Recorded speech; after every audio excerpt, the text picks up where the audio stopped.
So I came across this article on Drone XL and I thought it was pretty interesting and I wanted to make a video about it. So according to this Haya Costello article released on November 14th, 2022, the FAA's LAANC compliance rate is only 20 to 30% according to a Aloft study. So this study claims that only 20 to 30% of drone operators are following the LAANC rules.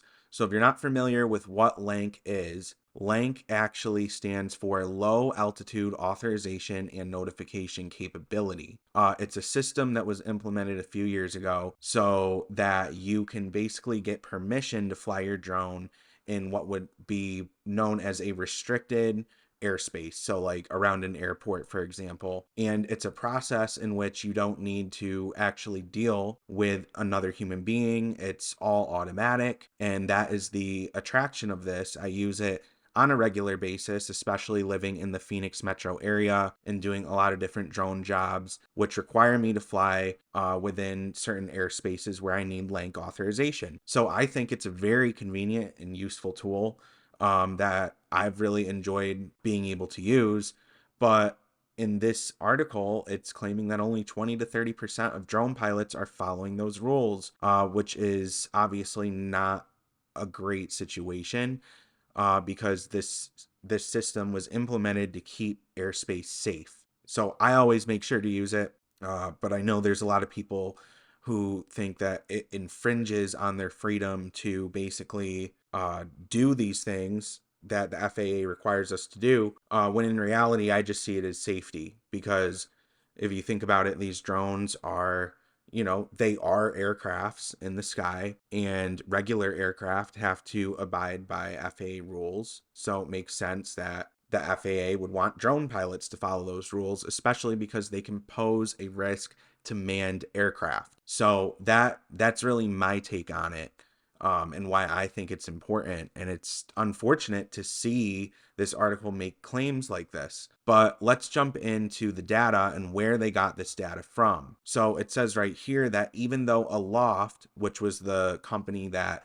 did the study, one of the LAANC providers as well, so you can use Aloft to get LAANC authorization, they only looked at Dulles and Harry Reid airports. So two airports, and they're saying at these two airports, just 20 to 30% of drones identified nearby had received approval from the FAA to be there. I do think that this is kind of not a broad enough study to make a claim that only 20 to 30% of drones, like the title of this article says, FAA's LAANC compliance rate is only 20 to 30%.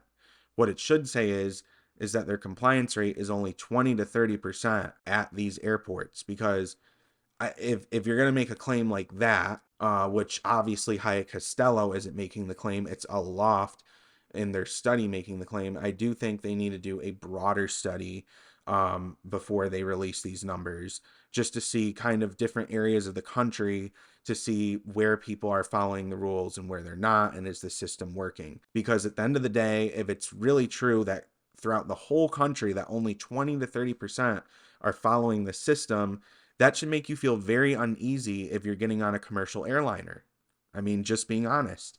Because a lot of people, especially recreational pilots, they don't understand the rules. I was actually at a shoot the other day, a real estate shoot, and I was talking to one of my clients, and they were telling me how they were launching their drone and flying it with their son in their backyard, and how the drone went missing. They didn't realize that they were flying in restricted airspace where I had to get permission to fly there. They didn't know that. And so basically my point is, I think the FAA needs to do a better job at communicating what the rules are to the public if they want the public to follow the rules.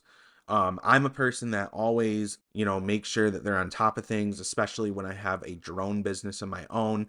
I always want to make sure I'm conducting flights legally. So obviously, like someone like me that's hyper focused on these things, yes, like we're not the problem. It's really the recreational pilots that, you need to watch out for, that may not even know that the flight ceiling is 400 feet. I mean, I don't know what else to say. It's just crazy that, that this could be true.